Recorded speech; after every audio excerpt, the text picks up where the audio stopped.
to someone to this. And there's 5 of us who get together every year somewhere in the world because we're best friends, like we're like old friends, and we do like a weekend of play reading. And one year we did this like they were called like the moral plays, and they were plays that in the 20s that were about the morals. That would travel through school. Like Reefer Madness, but live action. They just be like you know, hygiene during consumption, and then they would like get up. There were plays that were put up on like basically PSA movies that they put in like turn of the century, 1910, 1920, and they are like scary ass, racist ass, minstrelly shows about, but teaching you things about like how to like clean your gutters and stuff like that. Like it's so weird. They're so freaky, and you had to like we had to go because one of these guys that's in the play reading group is a professor, an English professor, has like a tenure. So he has all the access to all like the greatest, like the New York Reference Library and stuff. Yeah. So like he'll just like find. He's like, what we're gonna read today is. Have you guys ever read like Water Babies, like the first children's book ever made? It's like weird cracked out shit like that. Yes. Wow. Yeah. First kid book ever. I took a children's class for a long time. It's bananas. Water Babies is the first time someone ever was like. I'm gonna write that down. Right. I'm gonna make it. It was made in It was made in like Alice in Wonderland was technically the first story ever written for the intro of children, but back in the day, children's books, this was written like 1712, were only used as instructional, like to be like, okay, this is how you become a human. So they're like super. Or if you don't behave well, the boogeyman will get you. Yeah, they're all religious didactic, like morally didactic, all that stuff. Alice in Wonderland was the first time someone made a movie book, but they were like, okay, you know, like let's make a book that just a kid will enjoy. The guy might have molested 4 girls, but you know he did do that. Anyway, moving on. The point is that Water Babies is one of them is like written by this like crazy religious guy and about like how to like make a book for kids that they enjoy and also teach them about God and things. And it is the most. It's like he was on acid and like just never interacted with a child in his life. It was amazing. Yeah. Anyway, that's Water Babies. Not at all. Like pretty sure he was never a child himself. Yeah, exactly. Read it and adapt it into a film. Actually, it's crazy. Yeah. I should break it down for us. All right. Okay, Chris, I have to show you this super cute picture of Brody after he got some water. Look at him, he's just like, he's like suave. He's like I know. smiling. That side face he's making? He's like, derp. He looks a little bit like Neil Patrick Harris in that picture. He does. It's Jeff Daniels, I think somebody said. You should tweet it at both of them then and see who responds first. I should. $10 on Neil Patrick Harris. Yeah. He'll be all over it. That guy's delightful. I wish I was that handsome. He showed up at Kat Sandler's Fringe show. Yeah. He did. Really? Yeah. She was in town for people to tweet at him to go to her show. Right? He was in town for something, and he went to like 3 Fringe shows. Yeah. Wow. It was the most amazing. Real-time online drama sequence because I was just a spectator. I didn't go to the show or participate in the tweet storm or any of it. Like I was just like, oh, cool, that's happening. Oh, holy shit, he showed up! That's amazing. That was so good. I think you're how I found out about it. Am I? Yeah. It's like, guys, check out what's happening. I had nothing to do with this. Go and do it. All right. Who are we playing? Okay, here's how it's gonna go. Wait, are we on? Yeah, kind of. Yeah. Is shit on? Is shit on? Yeah, it's on. Did you hit record on that already? Yeah. As I was showing the Brody picture. So I was talking about Water Babies. Yeah. So therefore, well, Sue can cut it anyway, but this way, in case I forget the title, Water Babies. Oh, good call. Saving my We didn't have to make a note. We've got technology. It's not just a podcast, everyone. It's also a note-taking system. There's bubble tea. So the narrator with the commanding voice will be Tim Rideout. Woo! No the announcer will be me. I don't really remember what I'm announcing, but we'll find out. Thanks. Okay, now, so. Wait, is announcer SFX? No, there's actually, but it's more like doing Foley. It's almost like a commercial break. Oh, I see what's happening. And also it's on both sides of the pages for those who have not been there, because I printed it at work. And also you love the planet. Yeah. More that I love the planet, Sure. actually. It's true. I believe you.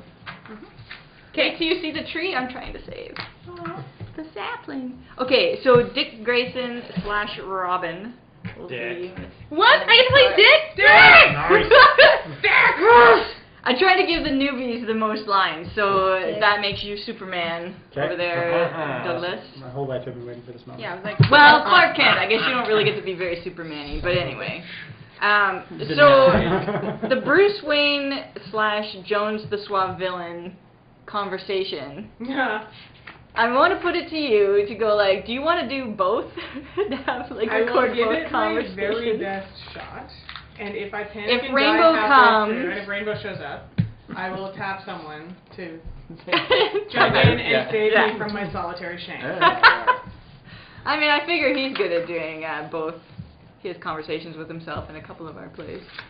Yeah. Yeah, That's he's pretty creepy fine. that way. Both characters, both of these characters, Elizabeth, remember that. I'm putting arrows on it. You'll be doing like A what? Hey, me! Hey, me. That's my line again. I get to say clam. You sure do. I saw that too. Wayne Jones. I get to Wayne say Jones. clam. Claim. And it's Clam. basically like it's pretty much I'm fairly Oh my God, certain that's that whole conversation is exactly the same as what you and Charlotte already did the first That's fantastic. episode. Well, Because you they're know replaying I'm it or very something. wealthy. Yeah. Yes, that part's You in there. should probably kidnap me. It's not a because cock I'm very and bull wealthy. story. That's in there. It's not a cock and bull story. Is Robin like a child or something? I see what's going on. Voices of crowd, we can all pitch in for that. Is this another I don't know where that audio part is. recording quiz? Yes. Oh my god. Oh, no, I'm just sorry. This is from a previous Contact to the previous episode. From something chapter 1. similar happened. Pretty sure that they're just replaying it. And sections of it. Some parts of it you'll get to say the exact same thing like 2 lines later. There's an amazing, terrible book series that Terry and I are getting to for like long road trips. We listen to them because the narrators are awful. And they're all about like ex-CIA agent who's an expert, but he's troubled and he's got a dark past. And now the FBI is trying to take him, you know, like, it's like Bourne Identity, but very, very, very bad. Yeah. I don't see Dick. Or it could be Robin. Yeah, it should just be Robin, I guess, but he gets referred to as Dick throughout. It's amazing. So Dick and loves to Robin. call him Dick Dick. and Robin Are the are same the same person. person. Yeah. Spoiler. But I just in call case. him. Oh, okay, yes. Got it. And there's one character that shows up in every book, and for every book, when this character shows up, it's a literal copy-paste of his backstory. It's like 2.5 pages of, That's amazing. he was born in the Appalachian Mountains, a midget in a whorehouse. It's a terrible story, and like just, but verbatim. Every time. Anyway, so this is making me so happy because it's hitting That's that funny. awful writing button. Sure does It's hit really that happy. Wait, over and What's over. happening? Wait, I'm this is confused. Batman? This is Batman? There's Batman in there? Yeah. It's Robin. It's a Superman episode, but Batman has disappeared. And Robin is Robin and Batman? Wait. Or just Yeah, Batman and Robin. That's the Batman and that's Robin. Yeah, Okay. yeah. Got it, guys. So, I was like, and in my head, I'm like, Robin is not in Superman. Kelly, shut the. Is this a crossover episode? oh my god. Right? Kind of is. Fine. Like Batman v Superman. Alright, so everybody prepare And your... everyone being like, why did you say that name? Why? Your mom's name's like my mom's name. Let's be best friends. Oh, God. Let's be. Oh, Did God. anybody Which, know? speaking of, finally saw Wonder Woman on the weekend. And What took you so long? But thanks for the box office.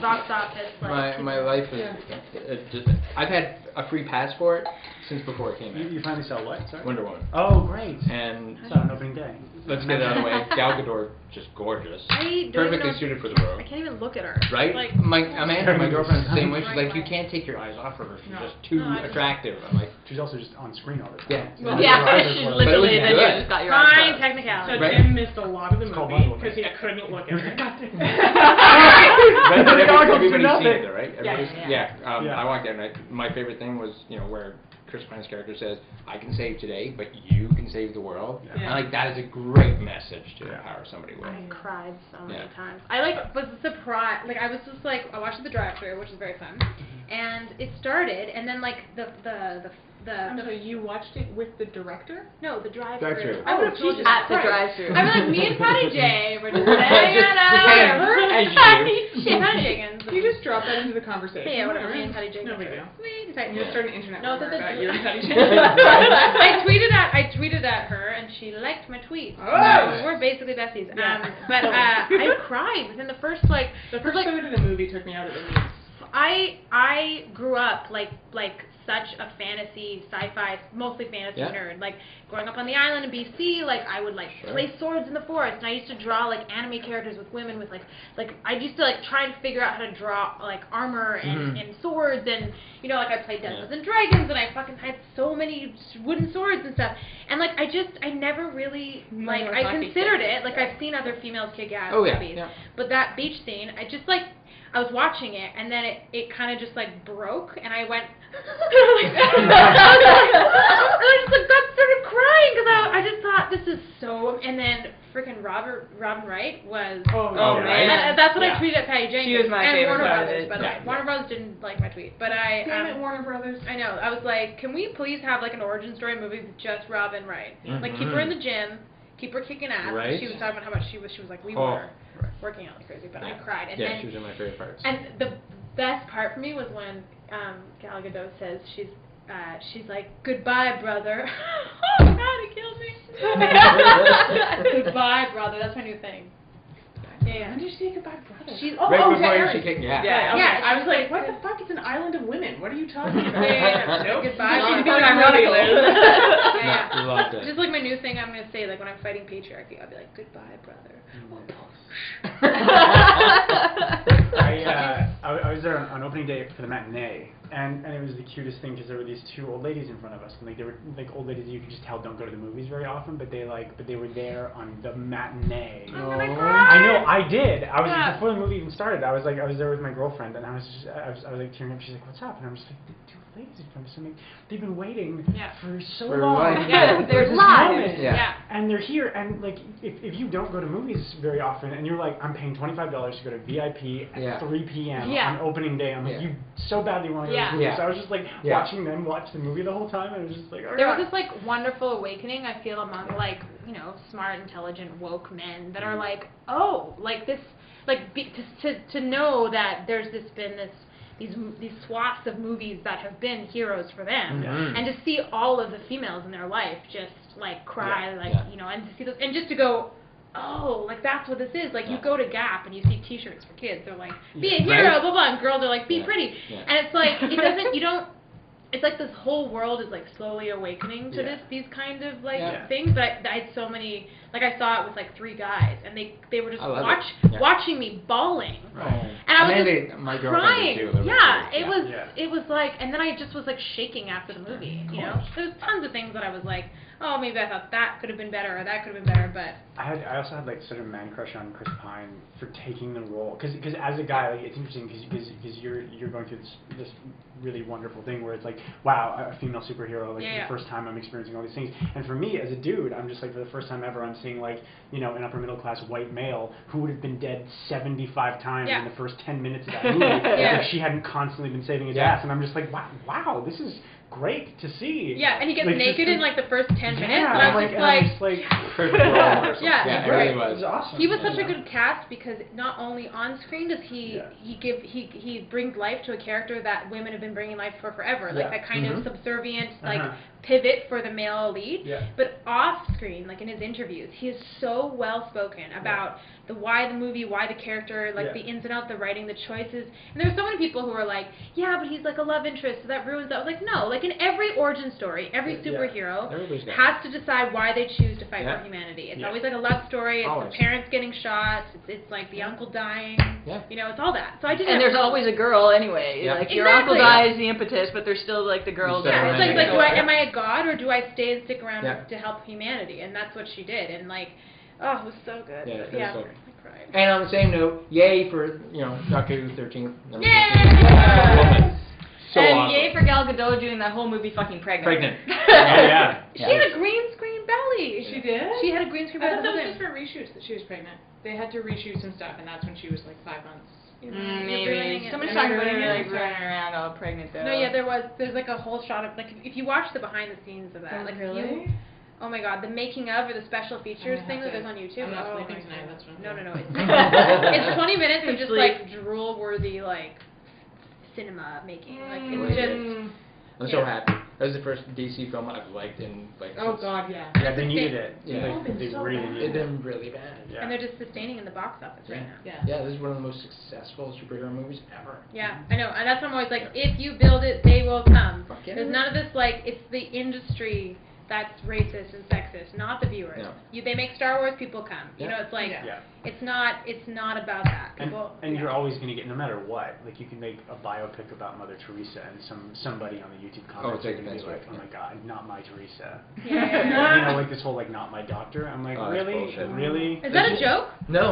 People are upset. Yeah, well, I mean, like, at least, I think we're looking at a world where hopefully this is like the death rattle. I hope so. Kind of, yeah. You know. I think it's just a deliberate troll play for attention. But also, somebody has to. I don't know, like people are it's like talking about making Bond a non-white guy is like is people. Idris Elba. I was in the Idris Elba camp for that. Oh, but I'm so make it happen. The Gunslinger instead. The movie, I want it to be good, but it's going to be terrible. Listen, I'm putting my money down. It's going to be terrible. Okay, well, I hope you're wrong. I hope I'm wrong too. I love the books, but it's not. It doesn't follow the books. It's supposed to be after the books. Yeah. How does that make sense? He's got the horn now. Okay. Yeah. I just see I have no idea. Like I can't. All I heard was Idris Elba got the horn, and I'm like, yeah, he does. You don't need to tell me.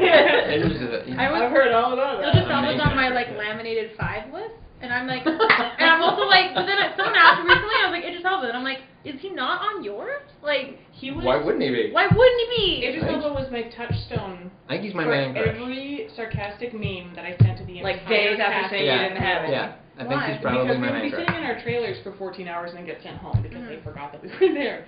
And so I would be like texting all the other women playing contestants on Unreal, Idris Elba, and then would text over it like, I hear you're being treated like a prop. Excuse me, I'm just going to go set fire to the AD trailer. Like, can you imagine if he just showed up right now and started kicking ass? It would be so good. Someone always keeps stringer bell to me. Yeah. Oh my God. I'm just watching The Wire. I'm like, so good. Oh my God! Tonight, if I could go back in time. You like watch it again, right? I know that, but if I could take out the experience of watching it and then watch it again, it's unbelievable. It's like. I mean, everybody knows this now. Like, so, and it was purely out of spite. People were like, "You gotta watch it," and I was just like, "Nah." Yeah, no, you're. Like, I'm just like, everybody's seen it at this point. But this is good about the Twilight series, and then I started watching one of them, so I was like, "Fuck, fine, they've been around for long enough. I might as well watch this like cultural icon thing that's happening." God. Don't throw those words away. The Twilight series and The Wire are exactly. I was like, everybody's watching it. The Wire, It's like the best thing that's ever been put on television. Yeah. It's crazy. It solves all the problems that we talk about right now, and yet it was made like 10 years ago or something. More than that. Obama was like, oh yeah. It's just like this golden egg in history that's just kind of come out. Oh God. I watched the entire show standing up because I couldn't. I was like. Brilliant storytelling. That's kind of how I was with Handmaid's Tale. Oh, I haven't watched it yet. Haven't watched it yet. I haven't watched it yet. I haven't watched it yet because my best friend Mara and I were going to watch it in Vancouver, and we saved it, and I couldn't watch it with anybody else. I was like, no, you have to watch it. You have to watch it with Mara, and you need a palate cleanser. You need another show to watch. Watch Twilight just to bring you back into the world. Well, no, because it's so. Handmaid's Tale is so faithful to the book, and it's so well done. And it is the feel-good comedy of the year. And it is the feel-good comedy of the year. You know how I love, I have all the time in the world. Like, I go to bed, like, it keeps me up at night, patriarchy shit. So I'm like, I got some good time. But this is, like, deep, existential, hopeless, dread patriarchy shit. So it's, and I'm down for that as well. Yeah, I know. Like, we text each other very late. Just why, patriarchy, Why did you say that? Patriarchy. But I have to alternate. I would have to be like Handmaids followed by like American Gods or something that's completely fictional, like obviously fictional, Stranger Things, or Brooklyn Nine-Nine, like something really light. Yeah. Or something really sci-fi-ish. Because it's just, they keep on, the music on Handmaids is so perfect. Oh my God. Because it's so, and I'm not spoiling anything, it's so, you've seen the promo picture, so it looks kind of medieval, right? Like, with the wardrobe, it looks a little medieval, and they focus on the old stone Vulcan buildings. And then they'll bring a really modern song in, just to remind you this is fucking here and now. Wow. Or they'll mention Uber or something. Like there'll be stuff where it's like it's very much like the way things were before tomorrow. the big It's happening right now. Yeah. Well, dystopian sci-fi was like basically all I grew up on, and every dystopian sci-fi always ends up kind of like in the future past. It's always like medieval future. Because I think they think the general consensus is if there's some sort of like apocalypse, then all the technology will go, and then we will resort to a period of time of like being total Mad Max assholes, and then we'll realize that like steel and gold and leathers and no zippers. Buttons only. The future is Amish. No, like they'll go back to like that kind of like medieval like Oregon Trail. Do you think the word is actually medieval? Medieval. I have written it down. No. It was medieval future. Listen, I was a fantasy nerd. I know it's okay. I used to like be able to speak Elvish and shit. Oh, wow. Yeah. See, High Elvish or High Elvish. That's impressive. I'm just saying. All of you guys just were like, oh, she's bad. She's like the female Stephen Colbert. I played. I'd say I played. I'm like, marry me. I say I played Dungeons and Dragons, which is not actually true. I played a higher bred version of that called Fifth Age, based off the series of Dragonlance books, which I read a bunch of. And we had a campaign that lasted 7 years with all my cousins, and we used to go down to this little cabin in our island, where there's no electricity, and we had this this hanging kerosene lamp. And I had this character. I was brought on because I have 13 older male cousins. Okay. That's no hyperbole. That's real true. And they didn't want to bring me on because they were like, boys only. And then they realized that the DM, the game master, he's called the Dragon Master, whatever. The GM in 5th Age, whatever. That's very specific, but it's different. He was like, you guys can't continue a mission without a cleric of some sort. So they brought me on so I could be like their secretary? Their cleric. In fancy terms, that means a cleric is not cleric. It's a doctor. A cleric. If you read Rasslin novels and Dragonlance, it means doctor. Okay. So I got brought on as a doctor, right? So I was it was my turn, and Graham would be my brothers would be like, Kelly, heal me, and I'm like, ugh. I roll, I heal Graham, whatever, and I just didn't get to do anything. But then we did it for 7 years, and by the end of it, I was pole axe wielding, all these freaking cool special clips, and I was just in my turn, I was just I attack, 12 strength, blah! And it was really intense. Anyway, that's kind of what I am. That's awesome. When I say I'm a nerd, people are like, oh yeah, but really? I'm like, no. I had so many. The problem is you're too socially adept for people to buy it. Yeah, it's you're disguised. It's the whole thing, people are like, you're such an extrovert. I'm like, if you knew me, you'd know I'm such an introvert who just knows how to pretend. Yeah. Because I'll ghost for weeks and no one will know what I'm doing. I'm like, oh, I've just been alone in my apartment. Looking at my magic cards. Kelly must be really busy. Hanging out. So busy at home with my plants. I figured out how to, because people make fun of shy people. If you're too introverted, people will pick on you. Yeah. So I figured out how to be just extroverted enough. Yeah. That I would not attract attention to myself with my too quietness. Yeah. I mean, it's kind of that annoying stereotype. When I was 7 and started obsessed with musical theater and performing, but I used to do it in my living room with in front of the glass doors by myself. If I never had an audience, I wouldn't give a shit. I'd just be whatever, I'll just do this by myself. Yeah. And it's the worst. And I don't know if this is only a female actor thing, but the amount of you love drama or you want attention or this idea that actors want attention or like drama. Right. It's absurd to me, but just daddy issues coming out right now. It's funny though because I'm a musical theater person as well. Yeah. So and now when I go by musical theater schools or I'm in New York and I see them the gaggles, I'm just oh. I couldn't watch La La Land because of that. The first 2 minutes I was like, oh, those colored dresses. Sing for a musical, but that's cool. And they just did the weird dancing that was kind of silk screeny. Yeah, we're both musical. Yeah, I know. I was there's a lot of people on Broadway who they need the money. Give them one movie. Give them one movie, and they can just keep doing Broadway the rest of their lives. Yeah. It'd be great, Yeah, the musical theater cohorts are hard too. Yeah. It's a different thing. Yeah, I was always just the one that was in my dorm room playing PlayStation. Yeah. I was just all around me in every room is there's no business. I'm Defying gravity.